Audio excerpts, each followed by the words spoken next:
आपका यूनिक प्रज्ञान यूट्यूब परिवार में मैं प्रज्ञान सर हार्दिक स्वागत करता हूं, वंदन करता हूं, अभिनंदन करता हूं। प्यारे साथियों, सुबह के 5 बज चुके हैं और जिस प्रश्नोत्तरी 50 का आपको बेसब्री से रहता है इंतजार, वह प्रश्नोत्तरी 50 लेकर के आपके बीच उपस्थित हूं। जैसा कि आपको विदित है, प्रश्नोत्तरी 50 का मुख्य उद्देश्य है आपके अध्ययन का आपको रिविजन कराना। कम समय में 50 प्रश्नों को प्रतिदिन करते हैं रिवाइज आप, और सारे ही प्रश्न परीक्षा के से काफी इंपॉर्टेंट प्रश्न होते हैं साथियों। इन प्रश्नों के रिवीजन से आपकी तैयारी होगी बेहतर, ऐसा मुझे विश्वास है। तो साथियों, आज की इस पाठचर्या को प्रारंभ करने से पूर्व देखेंगे प्यारा सा मॉर्निंग कोट्स। और क्या है कि ऐसा नहीं कि विजेता के जीवन में मुश्किलें नहीं आती, ऐसा नहीं है कि विजेता के जीवन में मुश्किलें नहीं आती, बस फर्क ये होता है उन्हें वह हराकर अपने पथ पर सदैव अग्रसर रहता है और विजेता बन जाता है।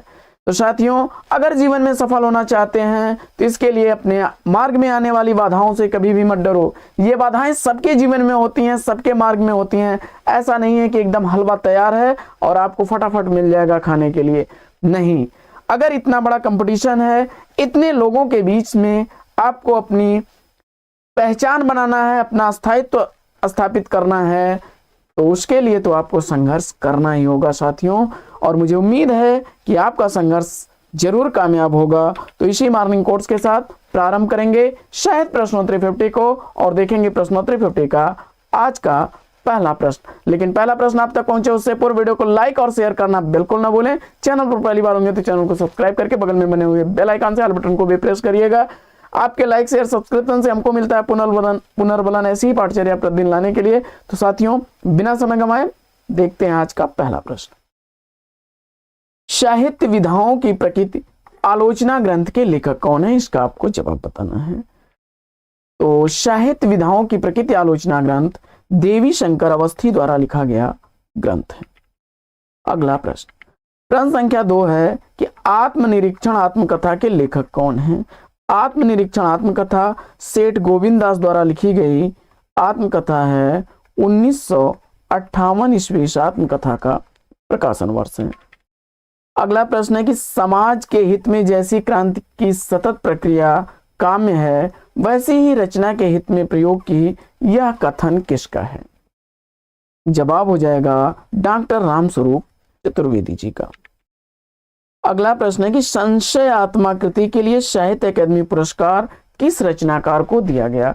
यानी साहित्य आत्मा संशय आत्मा कृति किसके द्वारा लिखी गई है? जवाब में आपने ज्ञानेंद्र पति को बताया, तो बिल्कुल सही जवाब। 2006 ईस्वी का साहित्य अकादमी पुरस्कार ज्ञानेंद्र पति को उनकी कृति संशय आत्मा के लिए दिया गया। शहर में घूमता आईना का प्रकाशन काल क्या है? तो शहर में घूमता आईना उपेंद्र नाथ हस्क द्वारा लिखा गया 1963 ईस्वी की प्रकाशित रचना है। अगला प्रश्न है कि वल्लभाचार्य का वेदांत सूत्र पर लिखा गया प्रसिद्ध ग्रंथ कौन सा है? तो जवाब हो जाएगा अणु भाष्य। अगला प्रश्न, औचित्यम रस सिद्धस्थ स्थिरम काव्यस्य जीवितम, यह उक्ति किसकी है? तो जवाब हो जाएगा आचार्य क्षेमेंद्र की। अगला प्रश्न है कि प्रभावती व कालिदास सुरेंद्र वर्मा जी के किस नाटक के पात्र हैं? प्रभावती व कालिदास सुरेंद्र वर्मा द्वारा लिखे गए सेतुबंध नाटक के पात्र हैं। 1972 ईस्वी नाटक का प्रकाशन वर्ष है। अगला प्रश्न है कि दोपहर का भोजन कहानी के कहानीकार कौन है? तो दोपहर का भोजन कहानी अमरकांत द्वारा लिखी गई कहानी है। अगला प्रश्न है कि जैसी पहले कवि हैं सूफीवाद में, यह कथन किसका है? तो जैसी पहले कवि हैं सूफीवाद में, यह कथन विजय देवनारायण शाही का है।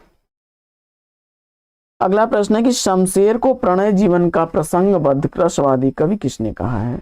शमशेर को प्रणय जीवन का प्रसंगबद्ध रसवादी कवि कहने वाले हैं गजानन माधव मुक्ति बोध। अगला प्रश्न है कि कवि कह गया है कृति के रचनाकार कौन है? कवि कह गया है यह रचना अशोक वाजपेयी द्वारा लिखी गई रचना है। 2000 ईस्वी का प्रकाशन वर्ष है। अगला प्रश्न है कि अग्निशिखा नाटक के नाटककार कौन है? तो अग्निशिखा नाटक राम कुमार वर्मा द्वारा लिखा गया नाटक है। 1970 ईस्वी नाटक का प्रकाशन वर्ष है। अगला प्रश्न है कि चिनगारियां कहानी संग्रह के लेखक कौन हैं? चिनगारियां कहानी संग्रह पांडे बेचन शर्माओं के द्वारा लिखा गया है। 1925 ईस्वी का प्रकाशन वर्ष है। अगला प्रश्न है कि अलंकार माला के रचनाकार कौन है? तो अलंकार माला कृति सुरति मिश्र द्वारा लिखी गई रचना है। 1711 ईस्वी रचना का रचनाकाल है। अगला प्रश्न है कि रबड़ या केचुआ छंद किस कवि की रचनाओं को लक्ष्य करके कहा गया है? रबड़ या केचुआ छंद सूर्यकांत त्रिपाठी निराला की रचनाओं को लक्ष्य करके कहा गया है। अगला प्रश्न है कि पुष्पलता कहानी संग्रह के लेखक कौन है?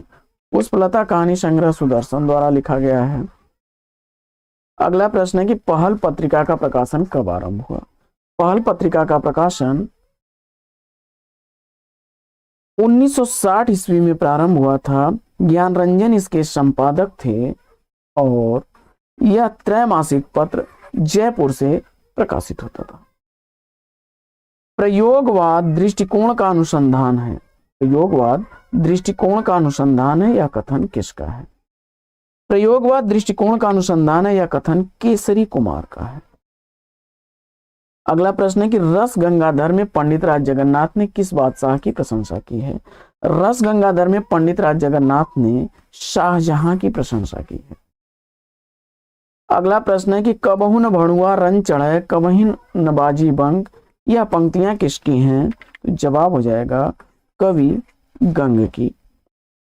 अगला प्रश्न है कि अन्या से अनन्या तक आत्मकथा का प्रकाशन वर्ष क्या है? अन्या से अनन्या तक आत्मकथा प्रभा खेतान द्वारा लिखी गई है और 2007 ईस्वी इसका प्रकाशन वर्ष है। अगला प्रश्न, पृथ्वी प्रदक्षिणा यात्रा वृतांत के लेखक कौन है? पृथ्वी प्रदक्षिणा यात्रा साहित्य शिव प्रसाद गुप्त द्वारा लिखा गया है। 1914 ईस्वी का रचनाकाल है। अगला प्रश्न, सीता वनवास नाटक के नाटककार कौन है? सीता वनवास नाटक ज्वाला प्रसाद मिश्र द्वारा लिखा गया नाटक है। 1895 ईस्वी इस नाटक का प्रकाशन वर्ष है। बढ़ते हैं आगे और देखते हैं अगला प्रश्न। अगला प्रश्न है कि हिंदी में लोक जागरण की अवधारणा किस आलोचक की है? हिंदी में लोक जागरण की अवधारणा रामविलास शर्मा ने हिंदी साहित्य के भक्ति काल को लोक जागरण की संज्ञा दी है। रामविलास शर्मा जी ने हिंदी साहित्य में भक्ति काल को लोक जागरण की संज्ञा दी है। अप्सर की मौत निबंध के निबंधकार कौन है? अप्सर की मौत निबंध गोपाल चतुर्वेदी द्वारा लिखा गया निबंध है। 1985 ईस्वी निबंध का प्रकाशन वर्ष है। अगला प्रश्न है कि रात का रिपोर्टर उपन्यास के लेखक कौन है? रात का रिपोर्टर उपन्यास निर्मल वर्मा द्वारा लिखा गया उपन्यास है और 1989 ईस्वी इसका प्रकाशन वर्ष है। अगला प्रश्न है कि हिंदी साहित्य का आलोचनात्मक इतिहास के लेखक कौन है? हिंदी साहित्य का आलोचनात्मक इतिहास राम कुमार वर्मा द्वारा लिखा गया है। 1938 ईस्वी का प्रकाशन वर्ष है। अगला प्रश्न है कि उत्तम जात है ब्राह्मणी देखत चित्त लुभाव, इन पंक्तियों के रचनाकार कौन है? उत्तम जात है ब्राह्मणी देखत चित्त लुभाव रहीम दास की पंक्तियां हैं। अगला प्रश्न है कि मयंक मंजरी नाटक के नाटककार कौन है? मयंक मंजरी नाटक किशोरीलाल गोस्वामी द्वारा लिखा गया 1891 ईस्वी का प्रकाशित नाटक है। अगला प्रश्न है कि नए पत्ते काव्य कृति का प्रकाशन वर्ष क्या है? तो नए पत्ते काव्य कृति सूर्यकांत त्रिपाठी निराला की रचना है और 1946 ईस्वी इसका प्रकाशन वर्ष है। अगला प्रश्न है कि हिंदी काव्य शास्त्रीय ग्रंथ श्रृंगार निर्णय के रचनाकार कौन है? हिंदी काव्य शास्त्रीय ग्रंथ श्रृंगार निर्णय भिखारी दास की रचना है। 1807 ईस्वी का रचनाकाल है। अगला प्रश्न है कि हिंदी साहित्य का वैज्ञानिक इतिहास का प्रकाशन काल क्या है? हिंदी साहित्य का वैज्ञानिक इतिहास गणपत चंद्र गुप्त द्वारा लिखा गया है। 1965 ईस्वी का प्रकाशन वर्ष है। अगला प्रश्न है कि जीरो रोड उपन्यास का प्रकाशन काल क्या है? जीरो रोड उपन्यास नासिरा शर्मा द्वारा लिखा गया उपन्यास है। 2008 ईस्वी उपन्यास का प्रकाशन वर्ष है। अगला प्रश्न है कि हुक्का पानी निबंध के निबंधकार कौन है? हुक्का पानी निबंध कृष्णदेव प्रसाद गौड़ द्वारा लिखा गया 1957 ईस्वी का प्रकाशित निबंध है। अगला प्रश्न है कि जहां लक्ष्मी कैद है कहानी के कहानीकार कौन है? जहां लक्ष्मी कैद है यह कहानी राजेंद्र यादव द्वारा लिखी गई है। 1957 ईस्वी इस कहानी का प्रकाशन वर्ष है। अगला प्रश्न है कि शेष कादम्बरी कृति का प्रकाशन वर्ष क्या है?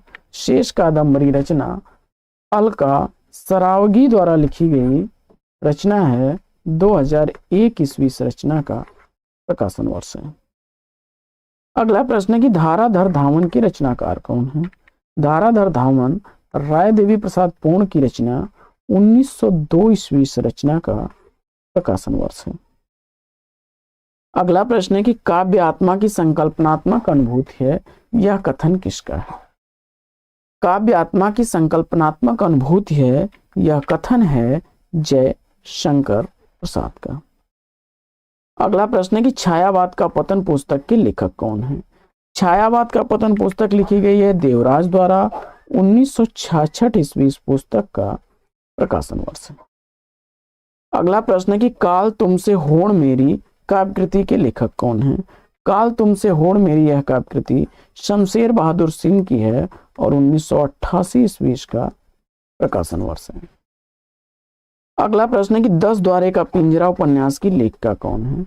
10 द्वारे का पिंजरा उपन्यास अनामिका द्वारा लिखा गया उपन्यास है।